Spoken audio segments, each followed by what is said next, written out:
Good morning. Welcome back.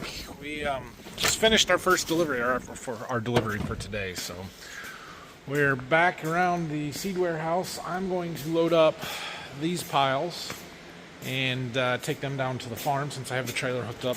Might need to get that lawnmower back to my buddy.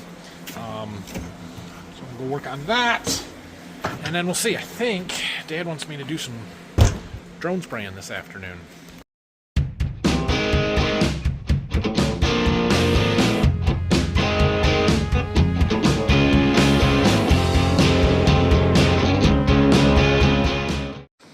Okay, there's that stuff brought over here. This is our surfactant and water conditioner for spraying this summer. The buckets here are my Grow Pack AI that I use as a talc replacer. And then we've got some more, it's a surfactant deposition aid. That's the adjuvant that I'm going to use when I'm spraying with the drone. We've got some defoamer there for when we're spraying Liberty. I believe that's pretty much all of our chemicals and stuff for the year. We do got a little fertilizer stuff to come in yet, but in that pallet I've got my source on, and then some blueprint there. It's an AMF mycorrhizal fungi that we're going to put on with some of the seed. So, yeah, it's a lot of stuff, but should be most of what we need. A little stuff left over from last year over there. So, all right, I gotta figure out. It's a little chilly yet. We might do some spraying this afternoon. It's lunchtime. I want to go eat lunch. I know I just started the video. That's what happens when you spend 4 hours delivering seed in the morning. And then we'll see. We'll see if it warms up a little bit. Okay, we are gonna get this broom sweeper taken back to my buddies. It's been too wet to use it in anything. I think we got everything done that we needed to, so Dad mowed lawn over the weekend. I'm sure he hit a few rocks, but probably not terrible. And I'm done with it at my house, so I'll fill it up with fuel, throw it on the trailer, and take it over there.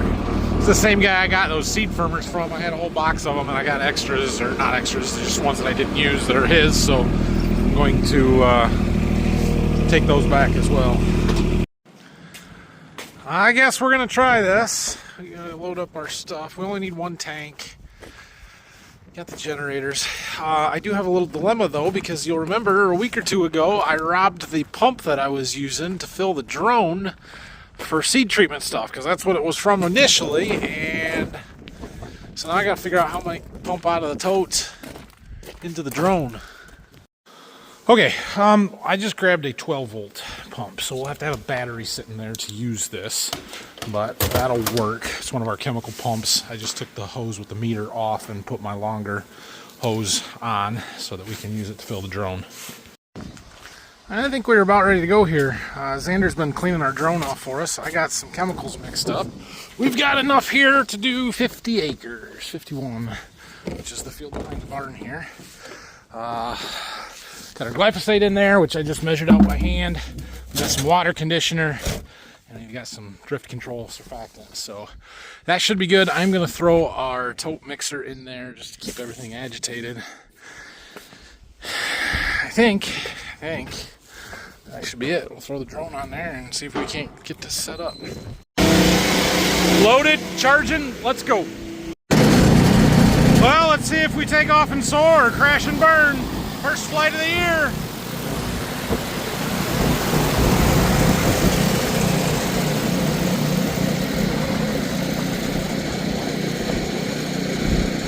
That's still cool, man. It's still cool. Spraying? Not yet. Pump through the, uh-oh. Large difference between calibrated and actual flow levels. Yeah, why is that? Let's see if it's spraying when it comes back. Well, it says there's some on the flow rate, or flow meter. Oh, yeah, I can see some spraying, but it looks like only one side. We got to bring her in and land it and see if we can't figure out what's going on there. All right, well, we had a valve sticking. There's a shutoff valve on each arm that controls the flow, basically, turns it on and off. And the one side was sticking. We took it apart and cleaned it, and then it moved. It's working fine now. So we're getting this first tank sprayed off here. It's a little breezier than I would like, especially for spraying a herbicide. I've left a large setback around the field, especially the north and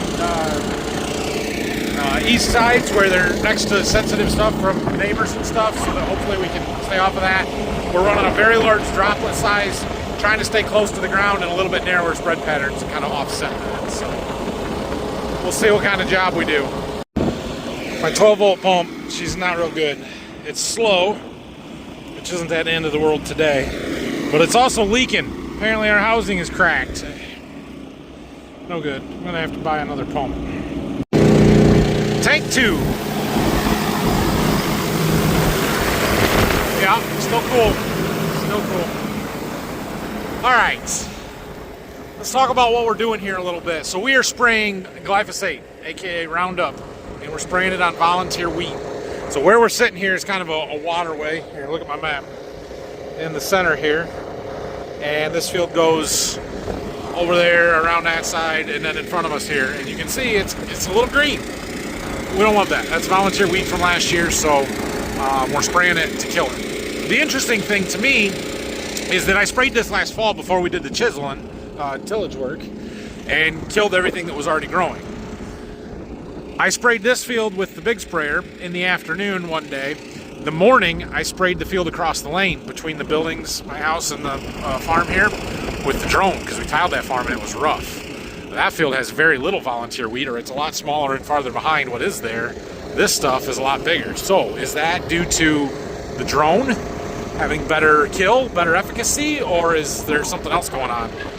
Because that's really the only difference. I don't know. I don't have a good answer for that.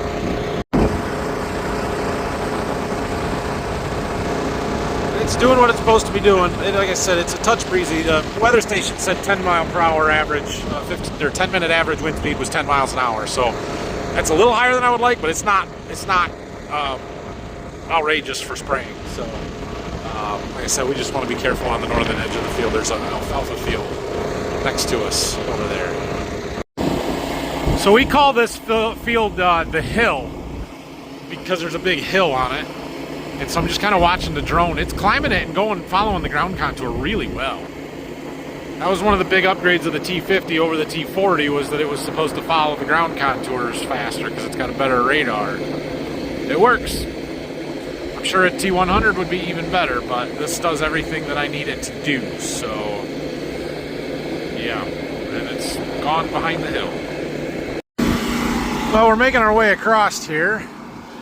We got almost all the short rows done, and got the long rows on the north side of a little pond we've got here. I don't know if we're gonna have quite enough chemical. We should have been close, but we may end up a little bit short. Whatever, it's okay. We'll end up streaky because it won't fill in those yellow streaks. The partial passes is what'll happen, or the perimeter, or whatever. We do have another field that we're gonna do, not today, I don't think. So we can mix up some more and bring it in here when we do that field and finish this if we need to. So it'll be interesting to see what our pattern looks like when the wheat starts dying, because it is a little breezy today, and I wonder how much that affects things. We're spraying across the breeze rather than with it, flying across the wind, and we're also flying across the kind of streaks in the volunteer wheat. I don't know how well that shows up here, but it kind of follows where the windrows were. Obviously, you're going to have more volunteer wheat underneath your windrows than you will between, if you're not spreading chaff coming out the back of the combine. So we're spraying across those instead of right on top of them. I don't know, good or bad, I don't know. Just the way that this field worked out. So anyway, we'll get this finished up. I think we got 3 more tank loads after the one that's spraying right now. There's the drone following the hills, laying it down. Dang, that's cool. One more fill after this takeoff here. Should have this field pretty well done. It's going to fill in some gaps here, so that's good.